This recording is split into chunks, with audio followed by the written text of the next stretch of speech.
Atos capítulo 13, começando aí então no verso 1 até o 3. Irmãos, esse capítulo, algo que é importante nós frisarmos aqui antes de nós lermos. A gente sempre procura, quando inicia um capítulo novo, dar um panorama, né, para os irmãos do que o capítulo em si ele trata, o que ele está narrando, do que se trata o capítulo.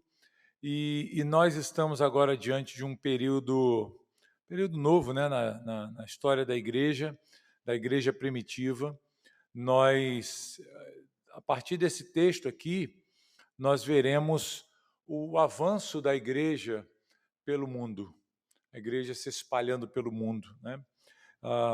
Lucas, quando escreve Atos, ele faz uma divisão. Ele separa esses 12 primeiros capítulos para mostrar como que a igreja nasce ali em Jerusalém, o ministério dos apóstolos ali em Jerusalém, propriamente na Judéia, dentro dos termos de Israel, do país em si, a ação dos apóstolos, e vimos que o foco desses 12 primeiros capítulos de Atos está em um personagem que é o apóstolo Pedro. Pedro ele se destaca aqui desde lá do início, né? Já na primeira pregação que nós encontramos ali no livro de Atos, a primeira pregação apostólica é Pedro quem faz em Pentecostes, quando o Espírito Santo vem sobre a igreja, né? E ele então prega e muitas pessoas se convertem, e os irmãos já perceberam ao longo desses mais de 2 anos estamos olhando aqui, estudando o livro de Atos, os irmãos já perceberam que ao longo de todos esses capítulos, esse personagem está sempre presente aqui nas linhas do nosso texto visto. E agora, o que Lucas faz é uma transição do ministério de Pedro para o ministério de Paulo, que até então aqui ele ainda é chamado de Saulo. Ele vem ganhando um certo destaque, ele é apresentado a partir ali do finalzinho do capítulo 8, início do capítulo 9, mas ele não fica constantemente, né, presente na história. Agora não. Agora nós veremos que ele vai estar sempre sendo apresentado na história por Lucas. E Pedro ele se retira. A gente deve se lembrar que o último episódio que é narrado até aqui a respeito do apóstolo Pedro foi a sua soltura, que nós vimos aí umas 2 ou 3 semanas atrás, mais ou menos. Ele é solto pelo anjo, se encontra com a igreja, dá lá algumas direções para a igreja e ele se ausenta. E aí a gente até falou, né, para onde que Pedro foi, né? A gente ficou com aquele pensamento a respeito do destino, do paradeiro de Pedro. Alguns têm lá suas especulações. É provável que Pedro tenha ido aqui para Antioquia, que é o ponto do nosso estudo de hoje, a cidade de Antioquia. É possível que ele tenha ido para lá. Pedro vai aparecer agora somente no concílio, no capítulo 15. Ele vai, nesse concílio, dar lá o seu parecer, vai contar um pouquinho da sua história, de como Deus o usou para levar a palavra a Cornélio, né? E abrir, assim, então, a pregação aos gentios. E a partir, então, do episódio ali do concílio, Lucas vai pegar, né, a história e vai esconder Pedro. Pedro, não sabemos mais nada, né? Pedro não aparece mais. Ele se retira aqui no capítulo 12, final do capítulo 12, aparece um pedacinho lá no capítulo 15 e nunca mais volta. Nós vamos ficar, então, com um destaque aqui voltado para o apóstolo Paulo, que foi um grande instrumento nas mãos de Deus, né, irmão? Todos nós já conhecemos a história de Paulo aqui, eu acho que a maioria aqui deve já ter uma familiaridade com o ministério de Paulo. Deus usou muito o apóstolo Paulo na campanha missionária pelo mundo inteiro, né? Ele foi um instrumento muito útil nas mãos do Senhor. Ele, que era o maior perseguidor da igreja, no início da igreja, se tornou um grande servo de Deus e defensor do evangelho e propagador do evangelho aos gentios. Inclusive, se os irmãos olharem a Bíblia, o Novo Testamento, a maioria das cartas aí foram escritas por Paulo.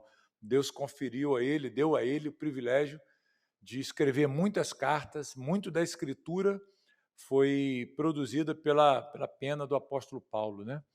E ele, então, nos deixou registrado aqui muito do seu pensamento, da sua teologia, nas suas cartas. E isso certamente traz muita edificação para as nossas vidas. Alguém que estava lá de fora, de repente entra na história, né? E é um instrumento de Deus para produzir tanto material na palavra de Deus para a nossa edificação. Então, esse é o alvo aqui, meus irmãos. Nós olharemos aqui, a partir desse capítulo 13, para o ministério de Paulo a partir de agora.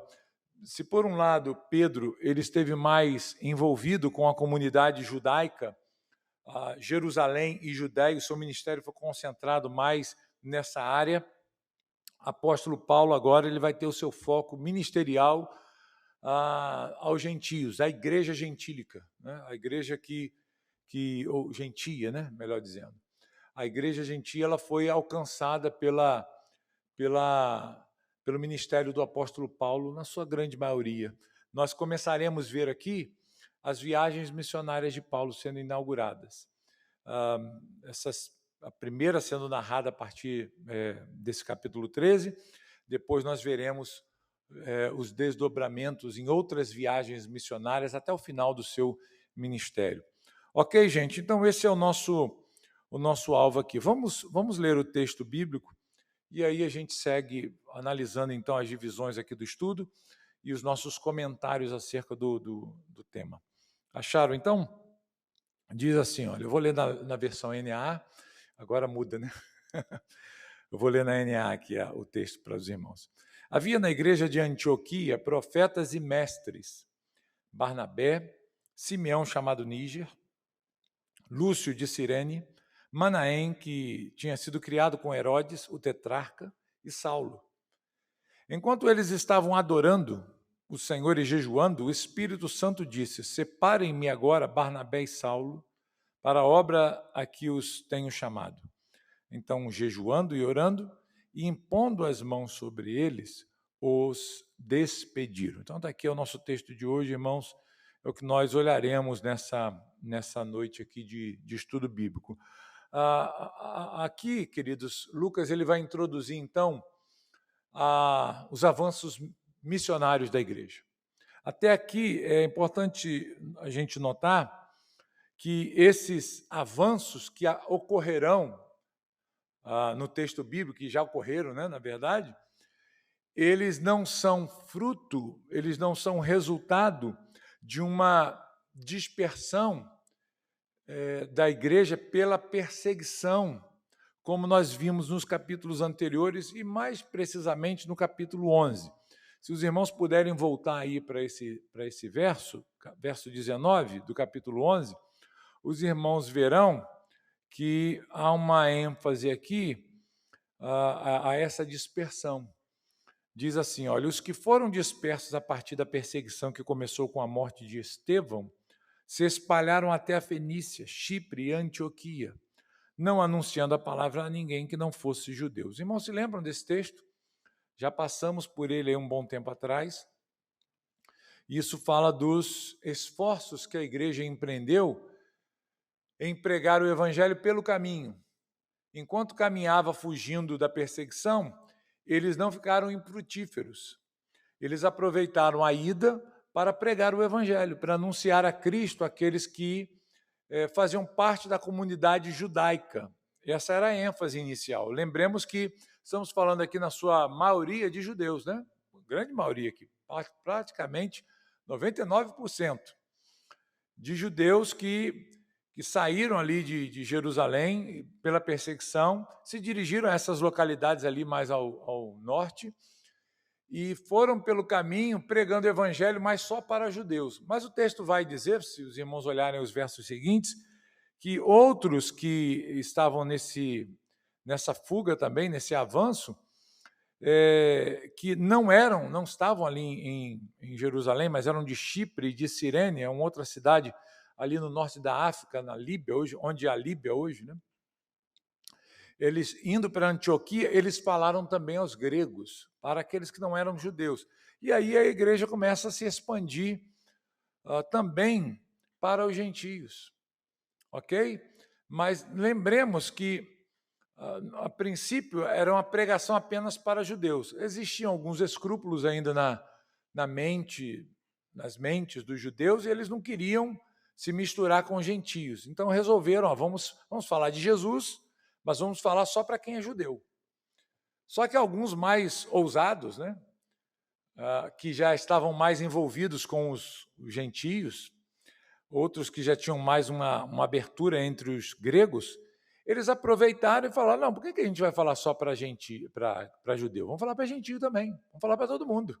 Vamos espalhar o evangelho. E assim nasceu, queridos, a igreja de Antioquia, que nós já vimos aqui, né? Então, esse avanço que a igreja sofreu, narrado aqui no capítulo 11, nos anteriores também, se deu por causa da perseguição propriamente. A igreja, sendo perseguida, ela se espalha, e se espalhando, ela vai espalhando também o evangelho. Agora, o que nós precisamos notar aqui é que os avanços missionários de agora, desse texto, eles não são fruto de uma perseguição. Vai existir perseguição ainda? Vai existir. Mas eles são frutos de um movimento de obediência, em obediência a uma ordem dada pelo Senhor, pelo próprio Espírito Santo. A igreja ela vai se mobilizar para evangelizar o mundo, porque Deus falou para eles fazerem isso. Porque o Espírito Santo ordenou que alguns ali que estavam numa busca pela vontade de Deus, separassem 2 dos seus servos para que eles pudessem iniciar esses trabalhos missionários. Então, todo trabalho de missões que a gente tem hoje, todo trabalho missionário que a gente tem hoje, irmãos, ele se inicia aqui, né? Ele começa aqui com os esforços dessa igreja de Antioquia, que não era nem uma igreja de judeus. Havia judeus ali, mas era uma igreja gentia. E essa igreja gentia foi quem se mobilizou e que foi o instrumento de Deus para espalhar o evangelho pelo mundo. Se hoje nós somos crentes, irmãos, se hoje o evangelho chegou aqui, é porque lá atrás, Deus, direcionando essa igreja que estava buscando a sua vontade, deu a eles uma ordem. E eles obedeceram essa ordem, foram pelo mundo espalhando o evangelho, né? E chegou até nós aqui, graças a Deus. Então, notem isso.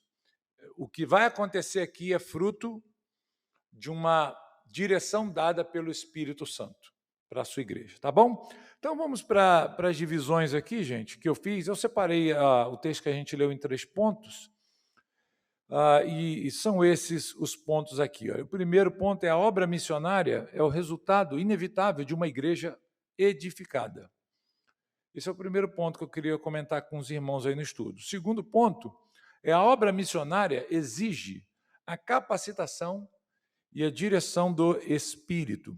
E, por último, a obra missionária ela deve ser realizada sob forte consagração e apoio dos irmãos.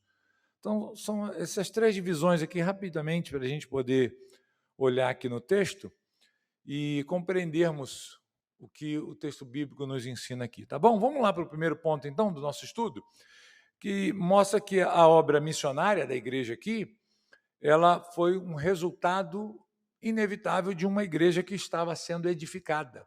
Toda igreja saudável, toda igreja bem edificada, ela tem um chamado para cumprir a vontade de Deus.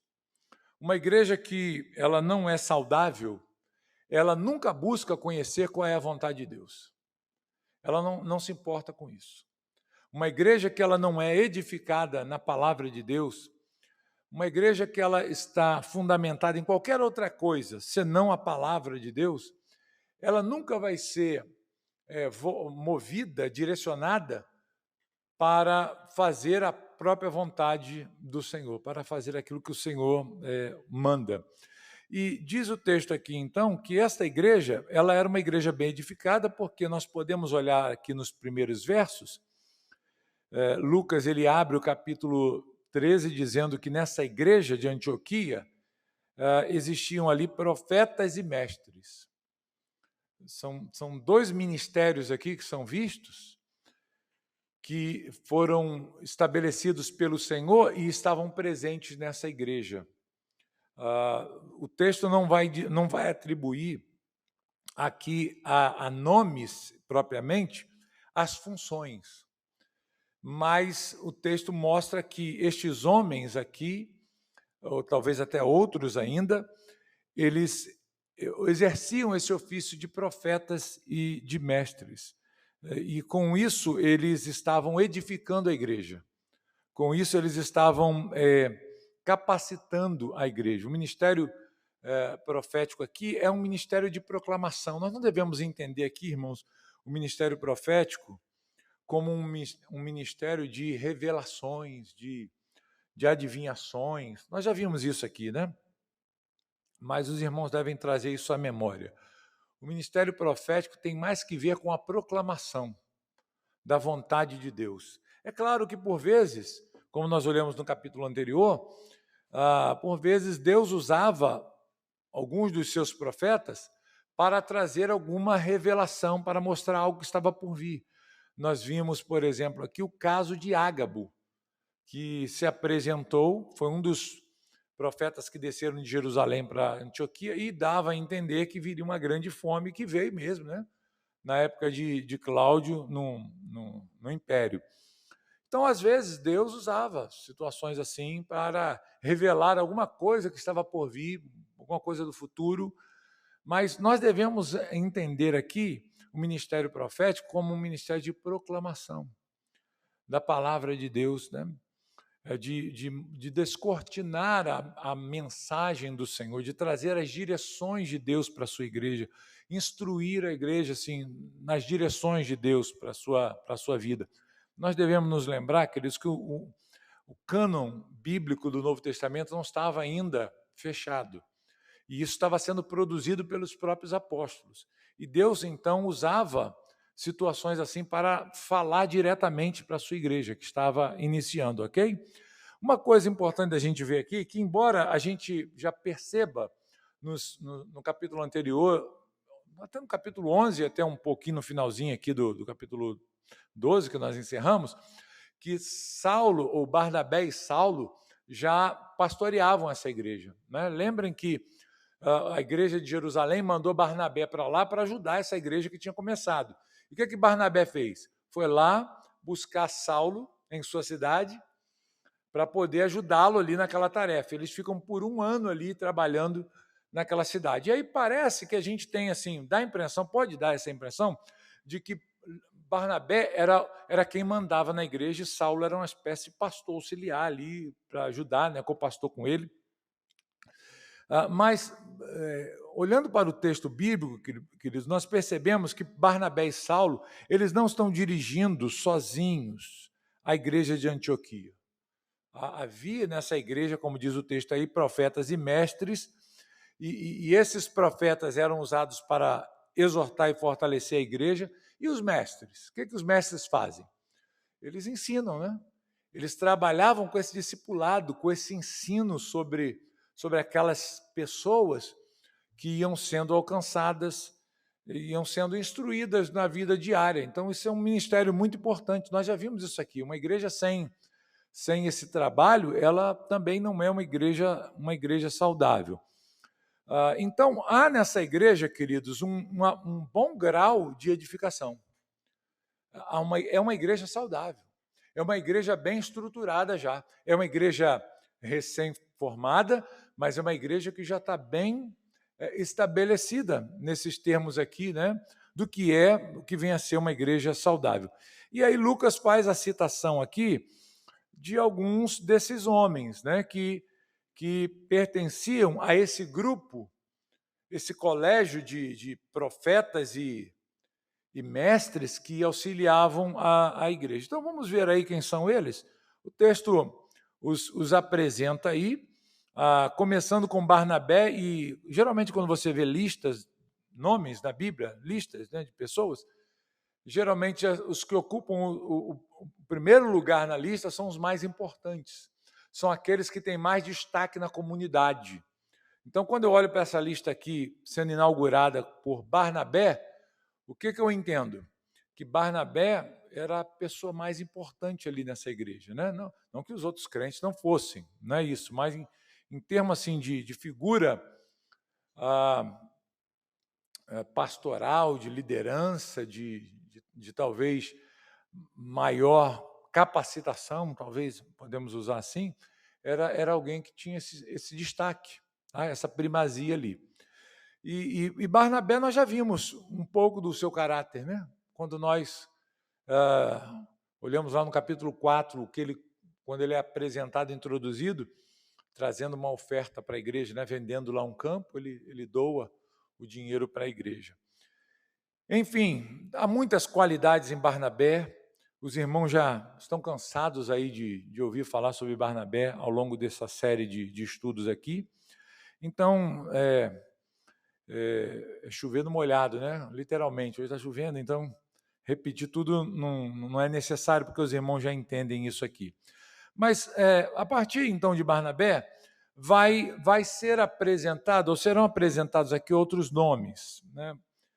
Logo em seguida, ele menciona aqui Simeão. Simeão chamado Níger. E aí a pergunta é, quem é esse homem? Alguém sabe? Alguém conheceu Simeão? Já bateu um papo com ele? Já conversou com Simeão? Tem ideia de quem seja? Irmãos, há especulações só, né? Alguns, pelo nome, pelo termo que aparece em seguida, Níger, significa negro. Então, é bem provável, alguns acreditam que Simeão ele fosse um negro e, por isso, há uma possibilidade que ele seja do norte da África. Ok? É um nome judaico, Simeão é um nome judaico, né? Mas o termo Níger é um nome muito comum romano, um termo grego, né? E então é provável que ele possa ser, é bem provável que ele possa ser um dos judeus da dispersão. E alguns tentam colocá-lo, acreditam que ele seja da cidade de Cirene, que aparece logo em seguida aí, né? Há uma certa especulação, irmãos, tentando conectar Simeão a Simão, porque os nomes são bem parecidos. E embora, sim, sejam pura especulação, né?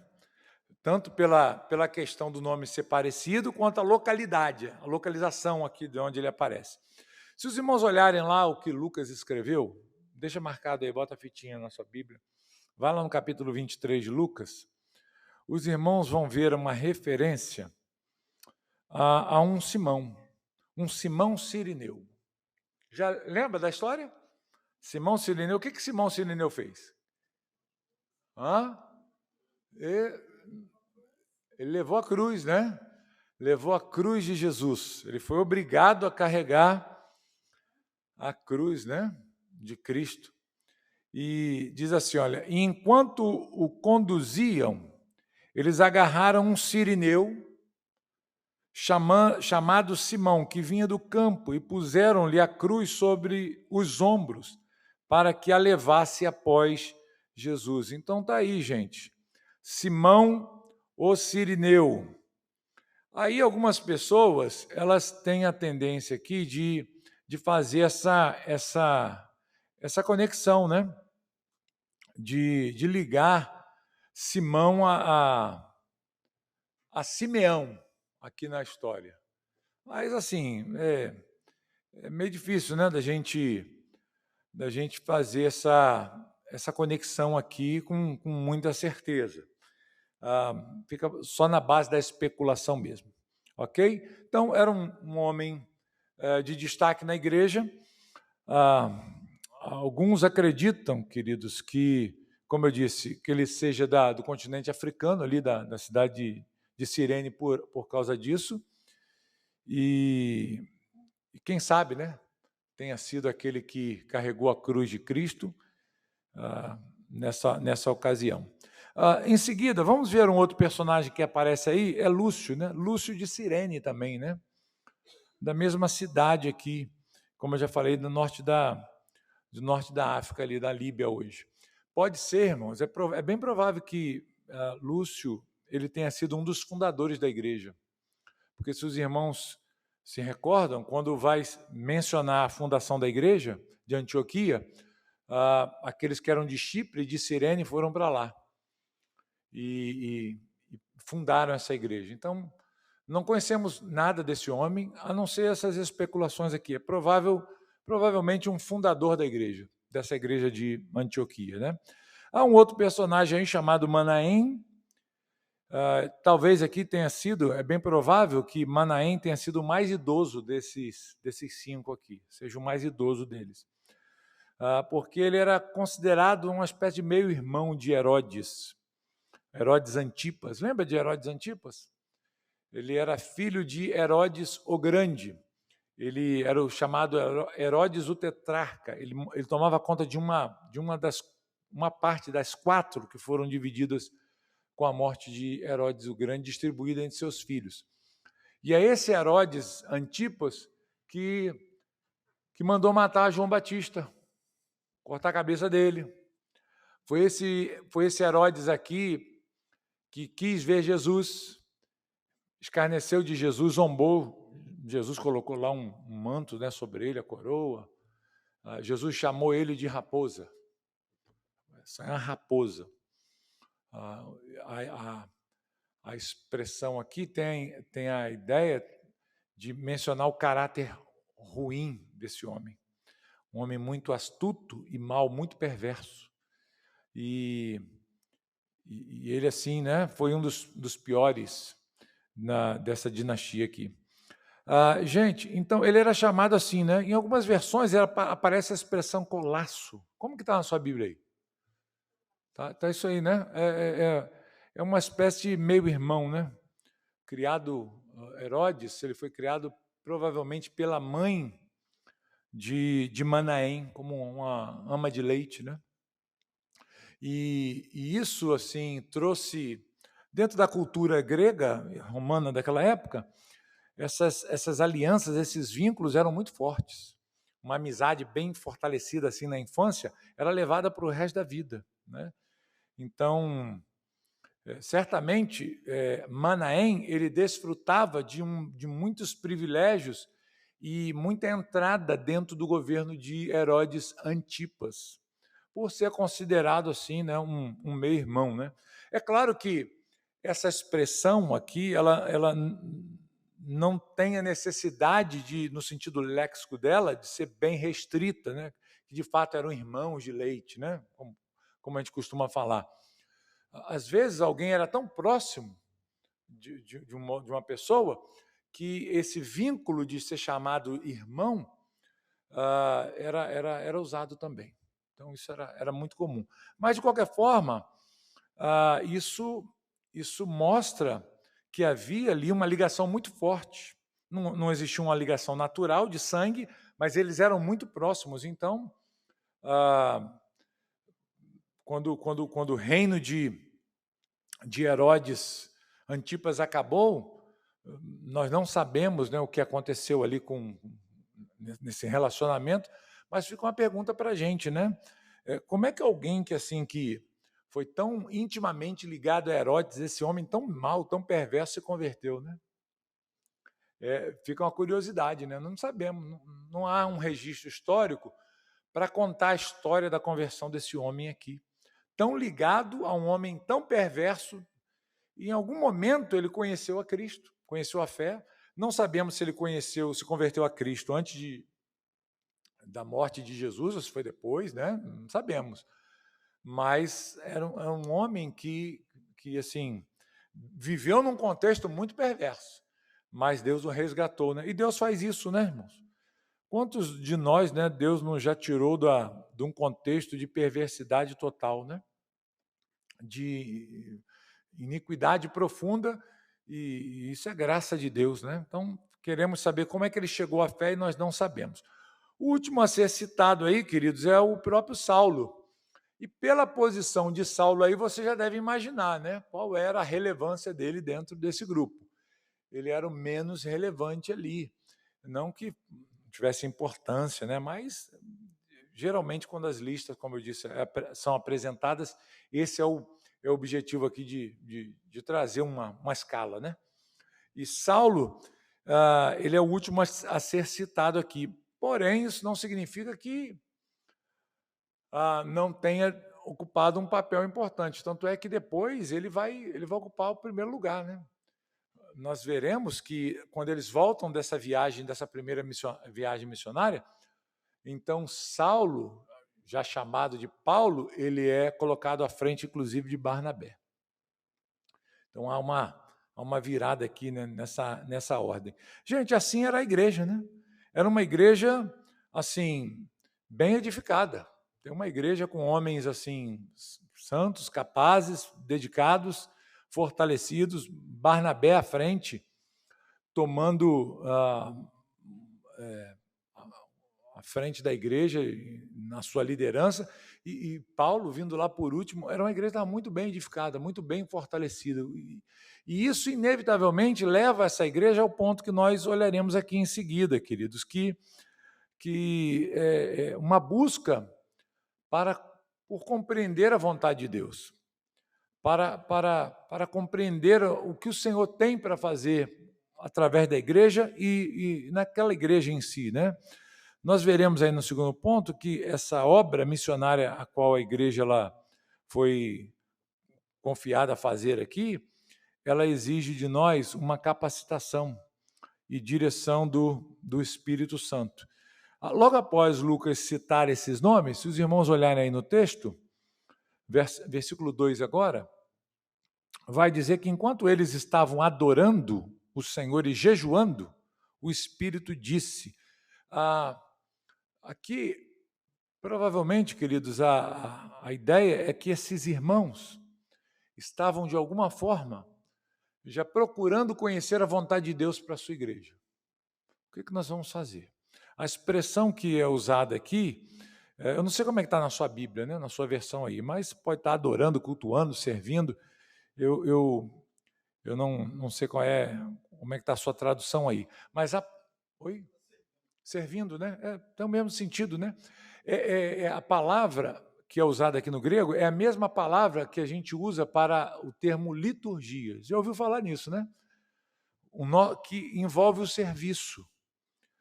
É exatamente isso, né?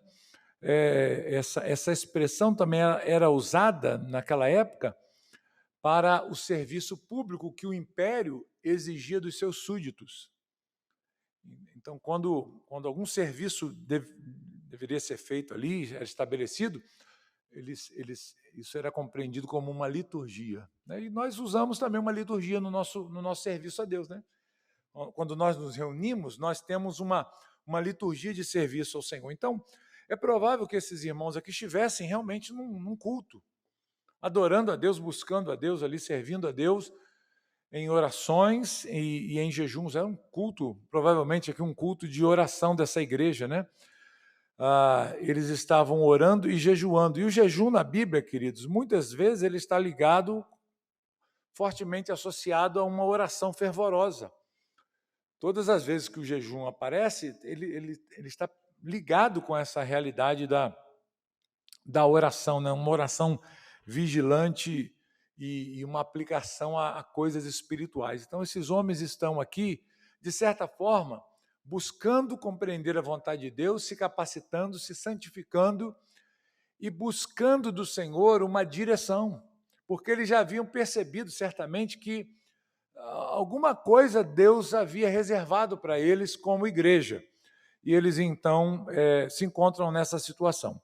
E, queridos, é nessa liturgia, é nesse contexto de adoração, de oração, de consagração da vida deles, é que eles, ao buscarem essa direção do Espírito de Deus para a sua igreja, nessa sua liderança, é que o Senhor fala com eles, né? Nós cortamos aí o texto pela metade, mas nós vimos aqui que Deus, então, o Espírito de Deus disse para eles: separem-me agora Barnabé e Saulo para a obra a que os tenho chamado.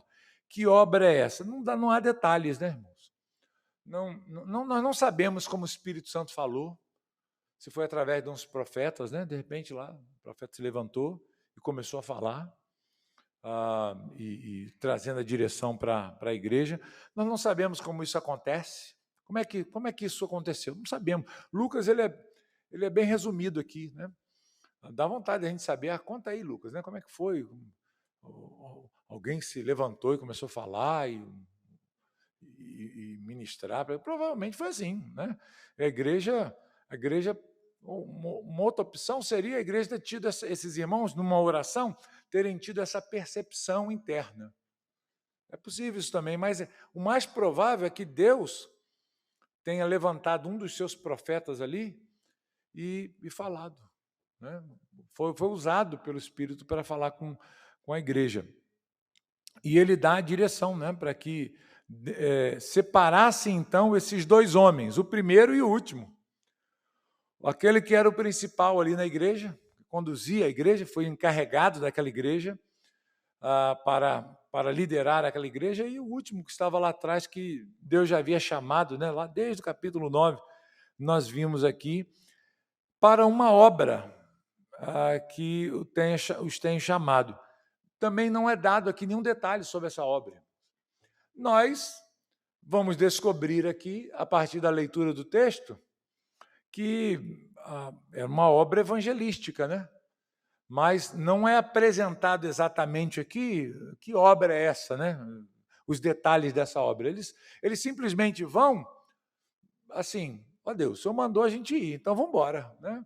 E Deus vai nos mostrando o que nós vamos fazer pelo caminho, o caminho que nós vamos tomar, as decisões que vão ter que ser feitas, o resultado de tudo isso, mas eles perceberam que havia um chamado do Senhor para eles. Fala, irmão. Pastor, eu aqui, provavelmente eu acho, pastor, que o Senhor iluminou, né, algum irmão que estava no processo de consagração lá com mais ênfase, e esse irmão conversou com os outros irmãos e, olha, irmãos, a palavra diz sobre isso, né? Olha quanto nós já progredimos na fé, né, em pregar a palavra, nós temos que ir. E eles em concordância, né, e a igreja chegou a um consenso.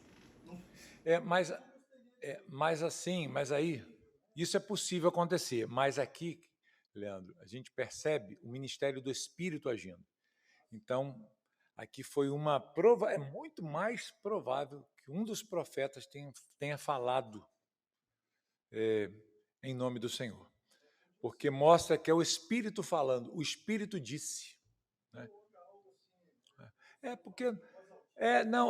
Lucas não dá esse detalhe, a gente fica querendo saber, como é que foi? Conta aí, Lucas, vocês estavam orando, de repente alguém se levantou e começou a falar, ou como é que foi isso? A gente fica curioso, mas nós não sabemos. O que nós sabemos é o que o texto diz que o Espírito disse. Ele falou e foi bem claro na direção, né? Então a gente vê aqui a pessoa do Espírito Santo presente, o próprio Deus presente falando entre aqueles homens ali, por meio deles, né? Por um deles, talvez, ou então todo mundo. Não sei, a gente fica curioso, né? Mas diz para ele, separa esses dois aí, para a obra que eu tenho reservado para eles. Que obra é essa? Lucas não fala. Lucas ele vai contando a história. E o que aconteceu? Aí nós entendemos que obra é essa? São as viagens, né, missionárias. A começar dessa aqui, né? Então, isso é muito legal de ser visto aqui. Ok, gente, entenderam? Pegaram aí, né? Vamos terminar, né? Senão a hora já acabou. Tem mais 5 minutinhos aqui para a gente fechar. O último ponto aqui, queridos, mostra que a obra missionária, que é a obra que a gente está vendo aqui a ser realizada, ela deve ser realizada sob forte consagração e o apoio dos irmãos. Isso aqui é interessante a gente ver, queridos. Como é que a gente percebe isso aqui? Veja aí, versículo 2, o Espírito falou. O versículo 3, o que houve? O que diz o texto? Então, jejuando e orando. Deus não já falou? Deus já falou, está falado. Para que orar? Para que jejuar, continuar jejuando? Tem necessidade, né? Tem ou não, irmãos? É preciso ou não? Claro que é, né? A igreja ela recebe a direção e ela vai orar Pedindo o quê? Senhor, mostra, revela o teu plano. Nos capacite, Senhor. Nós não sabemos o que vem pela frente, é algo novo, nunca aconteceu isso. Sim. Como é que vai ser agora? Como é que vai ser? Que rumos nós vamos tomar? Nós até então estávamos voltados para o meio judaico, agora nós vamos expandir para o mundo. Como é que vai ser isso? Como é que vai ser a aceitação entre os de fora? Então a igreja orou, jejuou aqui, não sabemos quanto tempo, né? Mas a ideia é que a igreja, esses irmãos, não só eles aqui, mas a igreja em si, ela se dedicou a jejuns e orações. E jejum é para isso, né, irmãos? É para a gente buscar de Deus direções, não é para receber bênçãos, né, materiais. Vou jejuar para ganhar um carro, para conquistar isso, aquilo outro. A ideia aqui é você se aplicar em atividades espirituais para compreender a vontade de Deus para a sua vida. Estamos diante de um desafio muito grande. Todas as vezes que o jejum aparece na Bíblia, ele está ligado a um momento muito crítico, um momento muito difícil, que precisa, exige daquele que recebeu, né, essa missão, uma capacitação muito forte. Então, o que ele faz? Vamos jejuar. Eu não tenho condições, né? Eu estou diante de um momento crítico da minha vida e eu não sei o que fazer, não sei como agir. Então, é cabível aqui o jejum, e a igreja fez certo. Ela não é uma igreja relaxada, omissa, descomprometida. Nós vimos isso já no primeiro ponto aqui, que é uma igreja bem edificada, bem estruturada, bem fortalecida. E ao receber a instrução do Senhor, eles dizem, então agora nós vamos orar, e nós vamos jejuar por isso, vamos nos consagrar e nos preparar para o que Deus tem para fazer aqui através de nós. Então, é uma atitude correta da igreja, né? E diz o texto, então, que tendo feito isso, eles fizeram lá imposição de mãos, impuseram suas mãos sobre esses irmãos aqui e os despediram. Então, liberaram eles, né? É importante a gente notar aqui, queridos, que essa imposição de mãos, ela não significa, queridos, uma autoridade superior aos demais apóstolos ou servos ali, né? No caso, Barnabé e Saulo, mas é um ato de autorização, é um ato de comissionamento, é um ato de solidariedade a esses irmãos. Não é que, ao colocar as mãos sobre Barnabé e Saulo, estes estavam dizendo, nós somos superiores a vocês. Não, não é isso. O sentido não é esse, ok? Eles estavam estendendo a solidariedade a eles, né? Autorizando, comissionando eles para que eles pudessem ir, né? Por que isso, queridos? Porque esse chamado missionário, para qualquer outra realidade assim, né, que envolva isso, deve ter o testemunho da igreja, deve ter a solidariedade, a aprovação nesse sentido, esse comissionamento da igreja. Não adianta nada o camarada falar assim, eu tenho um chamado. Sonhei aqui, vou ser pastor, o anjo falou comigo, vou ser pastor, então virei pastor, vou abrir uma igreja ali, acabou, É assim? Bem, hoje em dia é assim, né? Mas não é, né? Não lembro, não. Foi? Foi? Rapaz, é tanta coisa. Nem lembro dessa história. Foi mesmo? Estou querendo lembrar, mas é a idade, né? Virei os 50, agora já era. Mas teve um negócio desse mesmo, né? Senhor. Você lembra quem foi? Não? Depois me conta. Mas eu lembro que teve um negócio desse mesmo. Teve isso mesmo. São tantas histórias, né? O pessoal do vídeo vê, né? É da minha igreja. Vai, né? Vai quem está assistindo o vídeo, né? Assistindo o estudo. Fala assim, esse aí é o pastor da minha igreja. Não tem nada a ver com isso, não. Eu falei que não, né? Então, assim, não, o camarada acha, né? Não, eu tenho um chamado para ser pastor, eu vou ser pastor, acabou. Pessoal querendo ou não, eu vou ser. É assim, irmãos? Não é nada disso. Irmão. Você tem um chamado, vai submeter isso à igreja. A igreja vê em você esse chamado? A igreja concorda com essa realidade? Aí, ok. Tá? Então, esse chamado deve ter um testemunho público da igreja. Ok, gente? Tem que ter muito cuidado com isso. Né? Nós precisamos ser bem criteriosos com esse assunto, queridos, porque isso revela cuidado. Isso revela diligência no ato de você impor as mãos e comissionar alguém. Quer ver só? Veja aí, deixa eu abrir aqui. Primeiro, é um texto bem conhecido, né? 1 de Timóteo, capítulo 5. Abre aí. Deixa eu achar aqui exatamente o versículo. Verso 22. 1 de Timóteo 5, 22. Olha o que ele diz assim. Não tenha pressa para impor as mãos sobre alguém. Não seja cúmplice dos pecados dos outros, conserve-se puro. O que é isso? O que esse versículo significa? Quando você vai orar por uma pessoa, bota a mão na cabeça dela, se ela tiver com demônio, o demônio passa para você, é isso? Ela está com a maldição. Se você botar a mão na cabeça, a pessoa está cheia de pecado, você vai se contaminar. É esse o sentido aqui, irmãos? Claro que não, né? Mas no mundo evangélico é esse o conceito que predomina, né? Se você impor as mãos sobre uma pessoa e você não tiver, né, bem, e a pessoa tiver mal, vai transmitir para você, né? Vai transmitir o mal para você, o pecado dela. É esse o sentido? Qual o sentido desse versículo, queridos? O que Paulo está dizendo para Timóteo? Timóteo, tome cuidado em comissionar alguém para o ministério, para qualquer obra. Porque lá na frente, se essa pessoa não foi comissionada por Deus e tem uma vida reta, os pecados dessa pessoa vão aparecer e isso vai ser atribuído a quem? De quem é a culpa?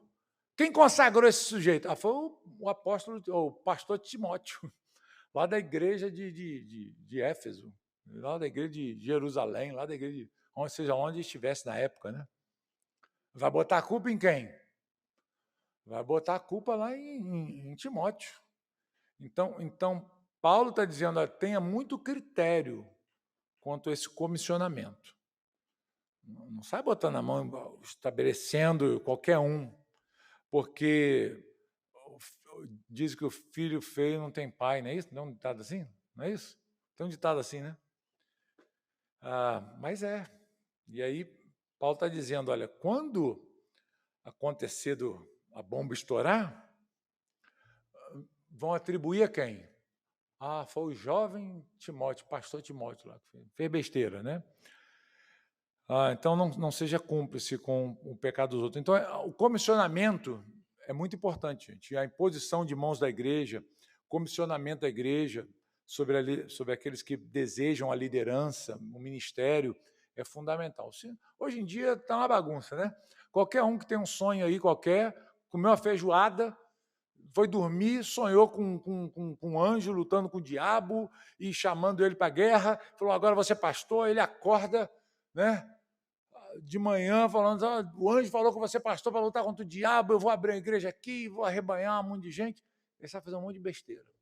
E sempre tem gente para seguir essa turma, hein? Sempre tem maluco, tem gente mais maluco que esse, né? Sempre tem um mais doido. Fala aí, pastor. O senhor comentando sobre isso, eu lembrei do texto de Tito, quanto foi direcionado a ele a escolher homens, né, de boa reputação. Sim. Tudo isso para que... Criterioso, né? Seja criterioso. Seja criterioso, Tito, porque, irmão, será que nós temos que ser criteriosos hoje para isso? Meu Deus do céu, nem fala, né? Então tá aí, gente. Dúvidas? Deu para entender aqui o texto? Oi? Não entendi. Mas não dá tempo, né? Então, quiser pontuar alguma dúvida aí, é só falar. É só voltar àquela questão do como saber se o Herodes é o Herodes mesmo que lavou as mãos. É pelo nome? Oriundo. Antipas. Assim, é a dinastia herodiana. Herodes o Grande, filho dele, um dos filhos, são 4 filhos, um dos filhos foi Herodes Antipas. E esse foi o Herodes da época de Jesus, né? Do ministério de Jesus. E depois, nós já vimos aqui um pouquinho, né? O Agripa, no capítulo anterior, e que era, no caso, sobrinho, né? Era um sobrinho dele, de Herodes Antipas. Botou aí. Eu acho que no texto está assim, não está não? Nem sei se aparece. O texto que a gente está, Atos 13, né? Herodes o tetrarca. Como é que está aqui no texto bíblico? Não, é tetrarca mesmo. No original é tetrarca. É porque ele já traduziu. Você botar assim, Herodes tetrarca. Na linguagem hoje, as pessoas, o que é tetrarca? Né? É um arré, né? de 4, né? É aquele que é principal. E aí, como tem o tetra aí, a gente já subentende isso é mais comum, né? A divisão de 4 aqui. E o arré aí aquele é o arque, né? É nesse sentido aí, daquele que tem a primazia, né? Então, o que ele fez aí foi traduzir. Foi só interpretar, na verdade, né? Ele interpretou. Ok, gente. E aqui a gente vê algumas questões importantes para a gente, né, querido? Com a importância do papel da oração na vida da igreja, né? Para a gente compreender a vontade de Deus. Cuidado da igreja com aqueles que desejam ministério, aqueles que se dizem chamados ao ministério. Tudo isso é importante para deixar a gente com os olhos abertos. Mas, enfim, né, nosso tempo acabou, não dá mais, né? Extrapolamos aqui a hora. Mas na semana que vem, se Deus nos permitir, nós vamos continuar aqui vendo o desfecho, né? Agora a missão deles começando a viagem missionária, indo para Chipre. Ok? Vamos orar então ao Senhor, agradecer a Deus por esse estudo.